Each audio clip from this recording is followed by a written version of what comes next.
نحمده ونصلي ونسلم على رسوله الكريم أما بعد فأعوذ بالله من الشيطان الرجيم بسم الله الرحمن الرحيم محمد رسول الله صلى الله عليه وسلم إلى الآية. Today I am going to deliver a speech that was delivered in the 55th year of Muhammad sallallahu alaihi wasallam prophethood. As we recall from the early days of Islam, when Muslims were tortured, persecuted, and humiliated in many ways.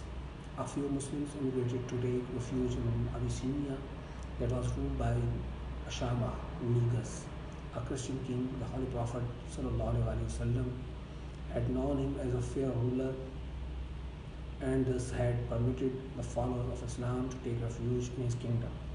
Makkah's Quraysh, who at the time were amongst the foremost in persecuting new Muslims, could not tolerate the Muslims living peacefully in the Christian kingdom. Hence, they made a last-ditch effort to get those Muslims extradited to Makkah and sent two of their strongest envoys to demand their extradition. Those envoys were Amr bin al-As and Abdullah bin Abi Rabi'a. The two embraced Islam a few years later.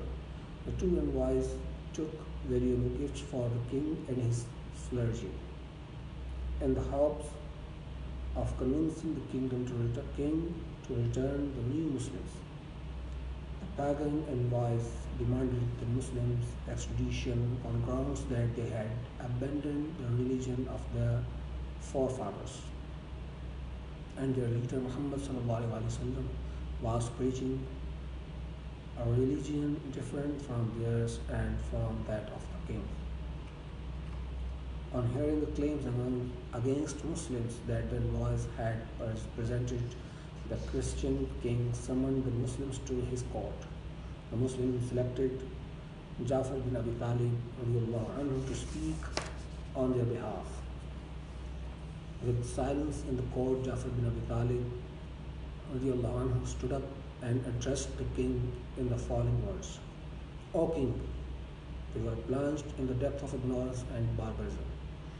We adored idols, we lived in unchastity, we ate the dead bodies, and we spoke abominations. We disregarded every feeling of humanity, and the duties of hospitality and neighborhood were neglected. We knew no law but that of the strong. When Allah raised among us a man of whose birth, truthfulness, honesty, and purity we were aware, and he ﷺ called to the oneness of Allah and taught us not to associate anything with him. He ﷺ forbade us the worship of idols, and he enjoined us to speak the truth, to be faithful to our trusts, to be merciful, and to regard the cries of your neighbors and kith and kin. He ﷺ forbade us to speak evil of women or to eat the substance of orphans. He ordered us to fly from the vices and to abstain from evil, to offer prayers, to render alms, and to observe fast. We have believed in him. We have accepted his teachings and his injunctions to worship Allah and not to associate anything with him, and we have allowed what he has allowed and prohibited what he has prohibited. For this reason our people have risen against us, have persecuted us in order to make us forsake the worship of Allah and return to the worship of idols and other abominations. They have tortured and injured us until finding no safety among them, we have come to your country and hope you will protect us from oppression." It is quite obvious from the speech that it has stood the test of time and delivered the message of Islam.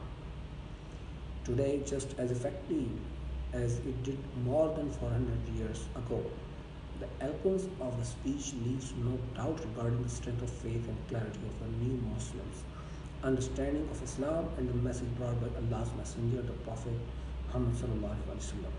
The speech also serves as a reminder not just for us Muslims, but also for those who are still struggling to get the message that Prophet Muhammad ﷺ brought for mankind. وما علينا إلا البلاغ.